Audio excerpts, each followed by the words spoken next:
I'm Corinne Schaefer, and welcome to Create Outside the Box. If you're interested in watching this episode, please visit our Creative Operations YouTube channel under the playlist Create Outside the Box. This episode celebrates the third anniversary of the podcast by taking a look back at the amazing guests we had this past year. Photographer, musician, performer, educator, and editor of Grit and Goals magazine, Doreen Laskowitz. Interestingly enough, before I discovered that I could sing, I had spent all of my childhood carrying around like sketchbooks and I was craft kits, drawing books, all that kind of stuff. And it was always, my mom would always say like, oh, she's probably going to end up at art school. So I was really a visual person from the get-go.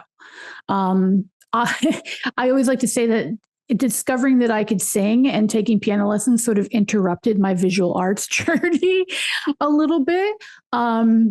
So it was kind of funny a few years back, like even just taking out sketchbooks again and, having, sets of colored pencils and markers and whatnot to just kind of get into that. But I had always had a camera.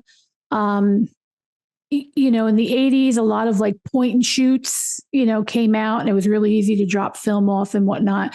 But I had always taken a lot of pictures where I know I'm taking a picture of something, but why doesn't it look like what it looks like in this magazine? Or, why can I not create like that?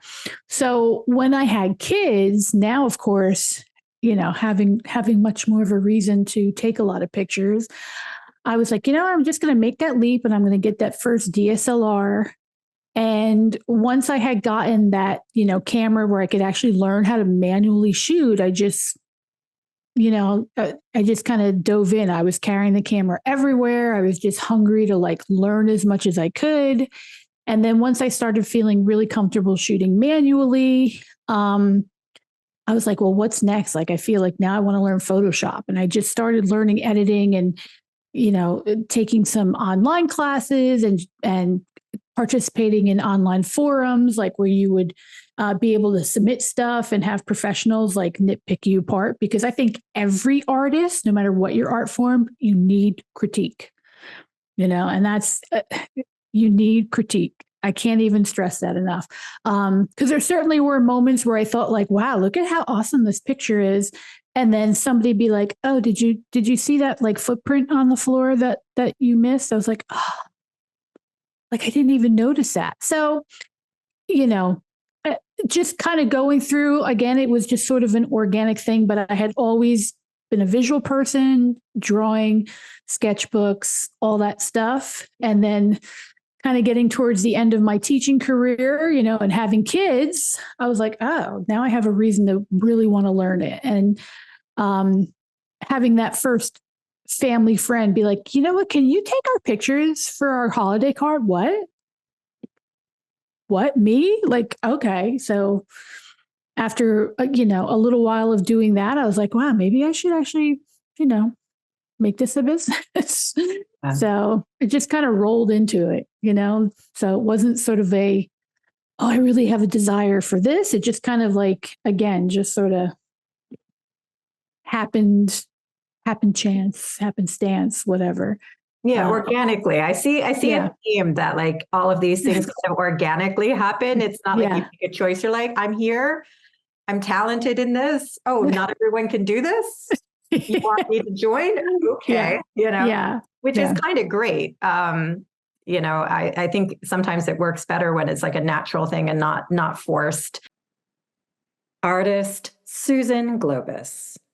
My relationship with nature is just core to my practice. My practice is about highlighting the ephemerality of generative life cycles, and that means humans and nature and the interconnectedness of it.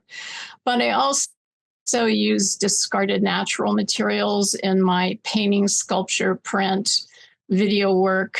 So I incorporate nature in my work. I had been asked to write a course about sustainability for the Michael Graves College at Kean University. And so I have combined my knowledge of sustainability and how we can kindly treat nature and each other into my artwork. That's really, really interesting. Before we jump more into those themes, I want to go back to Japan, because you said you spent your formative years there. Yes. How long were you there, and how do you think that being in Japan affected your aesthetic as an artist? As we're talking about nature and all of these themes, where does Japan come in? I was there 3 years, but they were the formative years. So I was fluent in the language when my family members were not. And I remember my mother just dressing us. Our pajamas were kimonos, and she was buying clothing that was readily accessible. So my toys and clothing were Japanese. And I think it had a tremendous influence on my aesthetic. I realized when I was older and I was in design school that my aesthetic is very Eastern as opposed to Western. And I knew it was different, but I never put two and two together until later and thought, oh, that's why. I don't like symmetry and I don't like matching pairs of anything. And so it's been a strong influence. And also the Japanese sensibility about leaving a room as if nobody was ever in it. It's part of the culture, this light footprint idea. And it applies not only to personal environment, but the environment at large. And I think that's influenced me as well. Clothing designer Ilse Eriksson. I love designing with textured wools and heavier fabrics. But when I still had my store, I did do spring and summer and winter. It was just like a rat race. You're so busy with the daily business aspect of the business that you lose. There's like 5% of your time is, you can spend on truly being creative. And I got burned out. Didn't work for me. And I said, you know what? I'm just going to focus on, because I love the cold. I love the winter. And I love working with these kind of fabrics. So now I narrowed it down to that. And I really like that. And it is a slow process, but sometimes I remember my Stella dress, which I've sold so many over the years because it looks great on every possible body. And it was after a long day of trying to design a dress. And I got frustrated and I was so and I just threw whatever I had in my hands, I just threw it on the mannequin and I walked away because I work from home. I walked away and I just went on about my evening, made dinner, whatever it was. And in the morning I come back in and just the way that piece of fabric had fallen on the mannequin. And I'm like, that's it. And I just tiptoed around. I grabbed what I think it was a real camera, before digital. Mm-hmm. And I took photo. No, I sketched it, how it fell on the mannequin. I sketched it real fast because I didn't want to lose that drape. Yeah. And so that was one inspiration. A lot of times it's the fabric. I look at the fabric, but it always comes with draping. It doesn't come through pattern making. Mm-hmm. When I start playing around with the fabrics, and it has to look good on me. I'm not going to sell something that I wouldn't wear. Guitarist Danny Weiss. The thread is a really good analogy because this all shapes the tapestry. This all creates the tapestry of what is America.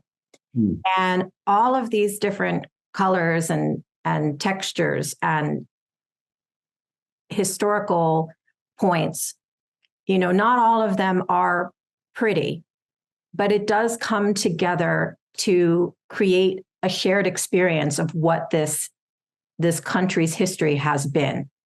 Yeah. And you can't have light without dark, and you can't hide maybe the parts of the tapestry that aren't as beautiful. You have to see it in its whole to understand what it is and how to use it and how to move forward. Yeah. And I think that the interesting thing about this music, and you're talking about how it was something like songwriting, like this is something that's more accessible. This is something that I can perform. This is something that I can do. You don't have to be the trained professional to do it. Is it gave people who felt like they didn't have a voice, a literal voice. Yeah. And maybe my 2 cents is worthwhile, it's meaningful to me, but maybe somebody, and I think that's why a lot of early, all these ballads and, Woody Guthrie wrote a lot of silly songs, children's songs, stuff like that. But he also wrote some really grim songs, about current events, migrants going down in a plane crash, or union workers being burned up by the union bosses in a that kind of a situation, in the copper mines somewhere up in the northern United States, and so many of the like a fantastic movie is Matewan, John Sayles' Matewan, which is about like the organizing in Kentucky coal miners. There's a lot of folk music in the movie. And, a lot of that music is it's sad, it's dark, it's about death and unhappiness and misery. And that was a condition of many people's lives. Life was difficult and hard. And somehow, bluegrass music is kind of, it's like famous for the notion that it's peppy music, but can be dark lyrics. It's about, even if it's not death, but it's just lost love, or, being jilted by your lover. And then, of course, you just have your run-of-the-mill murder ballads and all that kind of stuff. Somehow, maybe the music, was a bit of a buffer to that sadness. I was going to say, it took something that was hard and heavy, and it condensed it into its most basic point of something that could be then digestible, something that you could then process. Sometimes the things that we deal with in life, and again, we've been talking about a lot of heavy topics that this music comes out of, whether it's, unions or civil rights or racism, or just being poor and struggling to put food on the table for your family. That was a lot of what this music was about, but they were able to condense it down to a basic point that people could digest and make peace with. And going back to Woody Guthrie, you have, something like "This land is your land, this land is my land," which, kids might know the song in school and it's happy, but again, it was deeper than that. It was a response to Irving Berlin's "God Bless America." And, Irving Berlin had his perspective and he was grateful and a very patriotic, American, but, Woody had a different perspective and was of a different generation and was like, is this land the land of you and me? He was quite clear in his final verses that, that I can't remember the verse off the top of my head, but, I was wandering down the road and I saw a sign there that said private property. And like, on this side, this land is not for you, Yeah. It was very, and I wonder, though, having said all of that about technology and all of that, whether, at some elemental emotional level, if you're a pioneer family, you're all by yourself, you're out on the plains of Kansas and, in 1821, and sheer luck, one of you knows how to play the guitar or the fiddle or something. That's it. That's all you had for like entertainment or distraction. Or a way to express yourself. Yeah. Especially as human beings, we feel the need to express ourselves other than just talking to people. We need to. And I'm not sure it's any different or tremendously different now. Flutist Patricia Lazara. I feel like I'm a rebel in some ways, like I'm very independent. I just I don't like to follow what society tells me I should do or what anyone tells me what I should do. So I love forging my own path and building my own career and doing what I love to do. Follow my soul. That's the most important thing. Yeah, and I love that you're doing it while building other people up. I think Yeah. that's important for people to hear. There's enough room at the table for everyone. Yes. I feel that we're stronger together and we're stronger in collaboration, and that we have a lot to learn from each other. And again, taking this fear and scarcity away, it's like, yes, there are challenges, but instead of looking at people as competitors or opponents, as no, you are my teammate, we're in this battle together. How can we help each other? And I don't know. I just also think it's a better, more positive energy and less toxic at the end of the day. Yes. We don't want to be. I completely agree that sometimes you've got to be a rebel. And if you don't like the way something is, then build it the way you want it. Yeah. And I just remembered, like in high school, I don't know if it's like this in the voice world, but like flute players were so like, competitive against each other. And it's sort of the same thing in college. But now, like when we have our Uptown Flutes group, there's 8 of us, and we're all like, there's no competition. There's no like, I'm better than you, or it's just we're all equals, and I love that. I just think it's like, everyone has a different path in life. There's some high school teachers, and there's an elementary school teacher, and it doesn't matter. We're all amazing flute players, and it's wonderful. I just think that I love that spirit. No, that's beautiful that you've been able to build that community. Yeah, I mean, anywhere where there's, a lot of shows, there's only one female lead, So there is often a lot of competition until, and I hope, and I think there are composers out there doing this. It's like, we can have multiple female characters, and it doesn't have to just be ingenue and maid, like there's a whole range of women out there that can be portrayed on stage that I think are interesting. And I think that when you have more roles on stage and also behind the scenes that can be filled with women, that hopefully that'll help us, like you found with your collaborations, to get that competitive spirit, that fear, that scarcity attitude out. And again, look at each other as colleagues and teammates. And I think that has been slowly happening. But, it could always happen a little bit more. Definitely. Yeah. And I also agree with what you're saying, is that success is not just one definition, So if someone is performing and teaching at a school, and maybe they're not on a New York stage every week performing their instrument, doesn't make them any less successful. Exactly. There are plenty of people out there on world stages who are performing, but they're miserable because other things in their life are lacking. So I that's why I love these conversations, because people listening can see that, the title of the podcast is Create Outside the Box, that you don't have to be stuck in this box. Yes, I love that. Career or with your life. And as you said, even in life, you're like, I think we can do things a different way. And I think that that's really, really great for people to hear. Artist, photographer, and gallery owner of Gallery Lucida, Michael Mazzeo.